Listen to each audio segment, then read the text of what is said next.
Welcome back to Cossy Arsenal Podcast. My name is Cossy. Welcome back to brand new video. This is your latest Arsenal news and the transfer news. Going to be diving into the latest around the club. Ben White is set to sign a new deal at Arsenal. According to Fabrizio Romano, Arsenal are prioritizing Ben White's new deal after Martin Odegaard signed a new deal. The route and the actually what we're trying to do here is to sign every player that is important on a long-term deal. Odegaard 2028, the likes of Saka 2027, the likes of William Saliba 2027 as well. So it looks like we have done a great job with contracts and we're still trying to get all the players to renew as well. I want you to give me your overall impression and evaluation of Ben White at Arsenal, especially when he played at right back. Now, when he played at centre back, especially in his first campaign, he was a little bit shaky, wasn't he? And we all said, why does he play Ben White instead of William Saliba? But ever since Saliba came into the side and Ben White was pushed at right back, I think he's been alright in my opinion. So talk to me,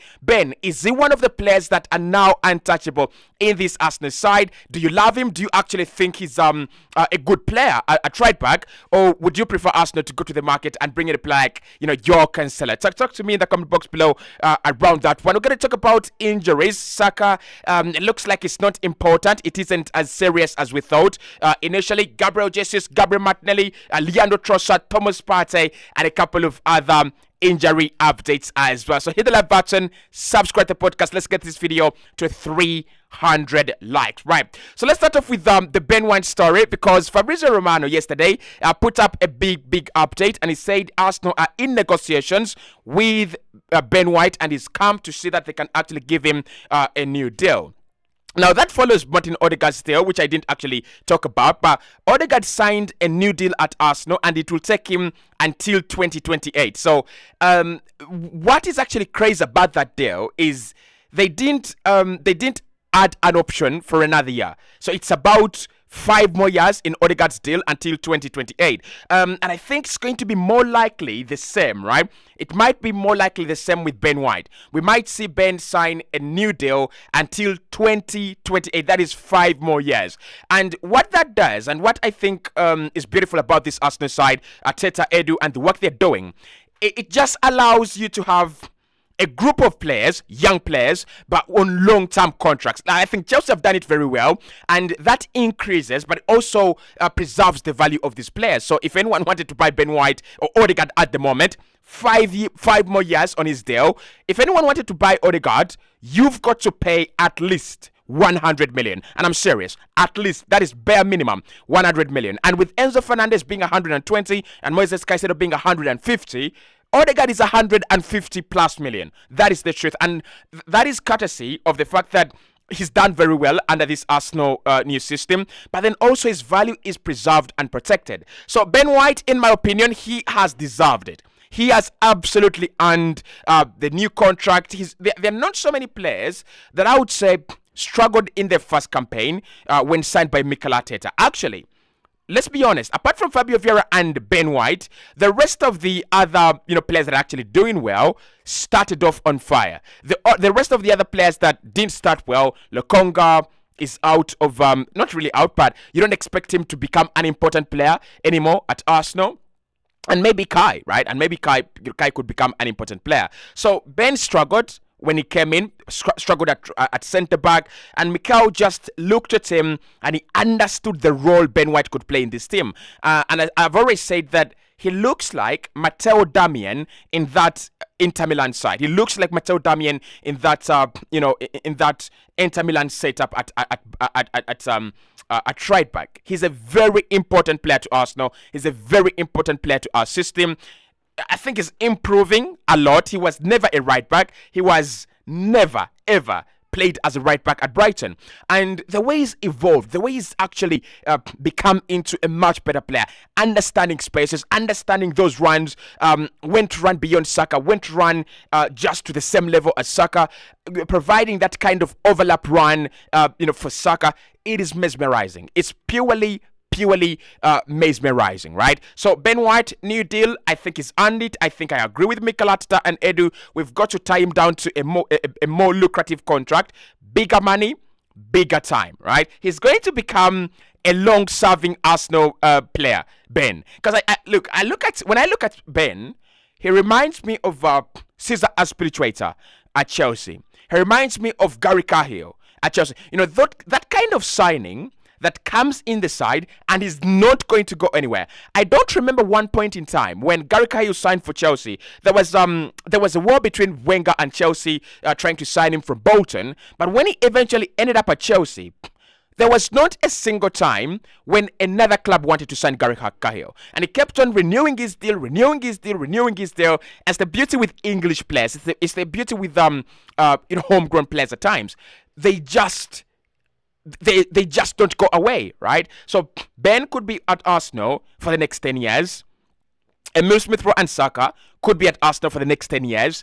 And while there is a possibility that Odegaard could leave, there's a possibility that Jesus can leave, there's a possibility that Zinchenko can leave, these homegrown players, these English players always stay, right? So Ben, new contract, absolutely deserved. Well, I just want to give you a little update. The Toto Asks Us show that should be happening at 10 p.m. today will be happening at 9 p.m. Exactly 9 p.m. And the reason I do have the Back 5 podcast on the Canon folder, make sure you watch that one as well. It's going to be airing today on Monday at 10 p.m. So I will be live 9 p.m. today. 9 p.m. mark the time, and then 10 p.m. on the Canon folder for the Back 5 podcast. Right, so let's get into the injury updates, which is why we are here really, because the Ben White contract is in the pipeline, so it's still coming. We'll have a lot of time to talk about it. But Bukayo Saka, let's start there, right? Bukayo Saka's stamp on the foot has been reported to be unserious, and it should be concerning. It shouldn't be concerning, sorry, to the Arsenal fans. So Mikhail said it was stamp on the foot and it was in a different area. So one, it is not a recurring injury and it is not an escalation of the injury he has actually had. So it is not the Achilles injury that we're hearing is carrying for a long period of time. And then it is also not that foot injury that he was carrying in the North London derby, right? That actually forced him to withdraw, right? So this one, although he was forced to withdraw in the in our latest game against Bournemouth, it is not serious, okay? So he will be available for Lens and he will be available for Manchester City as well. And this is what I want to say about Saka. I think this is where Mikel's management, and especially man management, is going to be tested. Saka is Arsenal's most important player. There's no question about that. Like, he provides us with things that you can't think about. He provides us with quality. He provides us with options that you can't think about, right? He scored against Tottenham. He scored against Bournemouth. He scored against PSV. So Saka scored a goal in each of every game he's played in the last month, right? 3 games, 3 goals. So it is hard for a manager to dump him. Sorry, not really to dump him, but rotate him, right? It's also very hard for a manager. Interesting.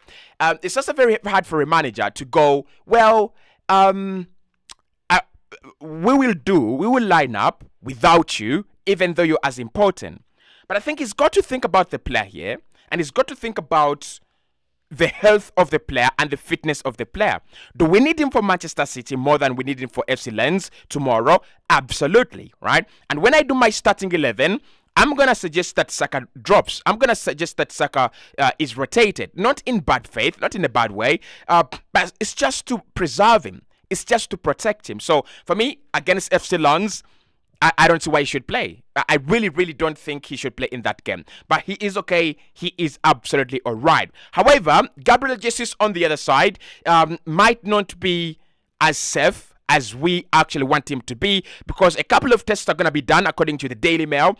Couple of tests are going to be done on Gabriel Jesus, and it could be worrying. Now, the worrying part about Gabriel Jesus, and I talked about this yesterday, it is where the injury is. It's a recurring one, first and foremost, and it is a knee injury. So I think, I don't know why he was trying to dive for that ball so much. It's either in his character or in his work ethic. And I really love his work ethic, right?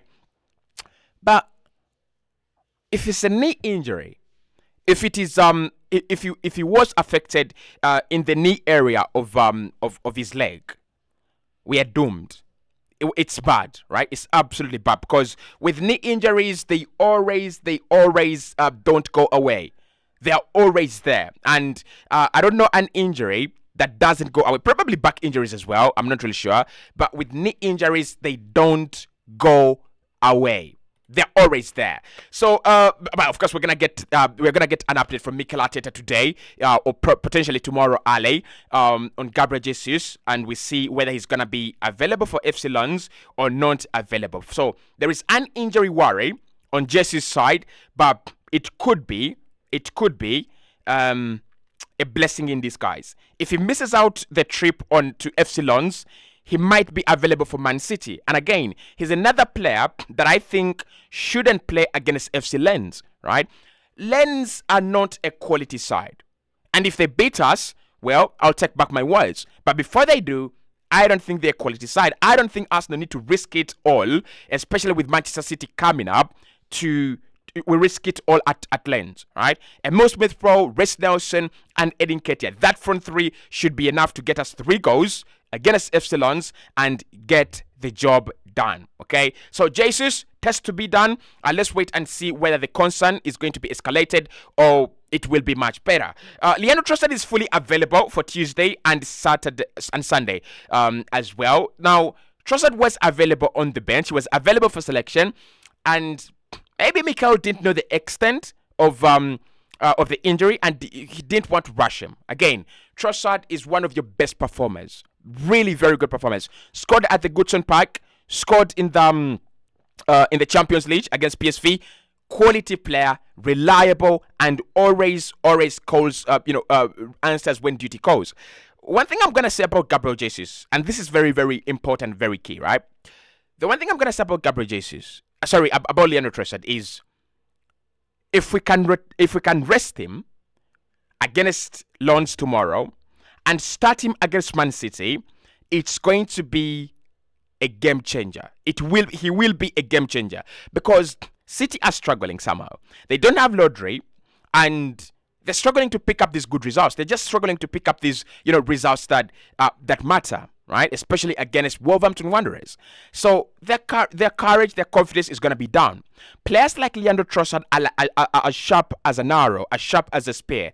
If you can get him in behind, that Man City defense, he's going to be our Pedro Neto over the weekend. So Trossard, available for Lens, available for Man City. It will depend on Mikel Arteta, but again, he's another player I would prefer to rotate. He's another player that I would prefer Mikel Arteta to rest and then bring him over in the weekend. Okay. The last 2 injury updates concern Martinelli and Partey. Now let's start with Thomas Partey, because with Thomas Partey, I'm sure, right? I'm pretty sure. According to Charles Words, he says that Thomas Partey is ready to handle Arsenal an injury boost before Man City. So there's a possibility that he will be back to full training this week. Imagine that. Imagine they don't have Lodri. Imagine they don't have their best defensive midfielder, and they don't have the best defensive midfielder in the world in Lodri. I'm Spanish, of course, I'm going to say that. But then, Arsenal have Rice and Partey. I mean, just imagine that. When Lodri picked up that red card, I was like, you're done. You're absolutely done. A straight red. When Arsenal is coming up, and now you have already affected the Wolverhampton Wanderers game, you're absolutely done. You have absolutely screwed over Man City. And he has absolutely screwed over Man City, that's the truth. But one thing I'm going to say here with Partey is, we'd rather not trash him. We'd rather give him that extended rest if he's not all right. But I would love to see him against City. I would love to have Arsenal line up with Partey, Rice, Odegaard, and Kai Havertz in the same team against Man City. That is pure physicality in the middle of the park. It means we will have eliminated Foden, we will have eliminated Kovacic, we will have eliminated Matthias Nunes as well. That is pure physicality. But anyway, Thomas Partey could be returning to training this week, according to Charles Words. There is a possibility for Arsenal to get that massive injury boost. Another massive injury boost is about my boy Gabby. You guessed it right. Gabby could also be coming back against Manchester City. There is a high possibility that both of them won't be involved against FC Lens, and I really don't care. I really don't care if they play in this game or not. I want them to be available for the weekend, right? Because one, when Gabby returns to Arsenal, he is going to take on players against Man City. He is going to cause havoc problems for Man City. I would love to see that. I would absolutely love to see that. But that's the morning update. Hit the like button, subscribe to the podcast as well. The Arsenal Morning Drive comes your way every single morning, so make sure you always tuned in. I'll speak to you right in the next one. Just a reminder, the Arsenal Total Access show that comes your way exactly at 10 p.m. will be live today at 9 p.m. And of course, I'll be live on the Canon folder. Make sure you do chat on YouTube on the Canon folder for the Back 5 podcast at exactly 10 p.m. See you soon.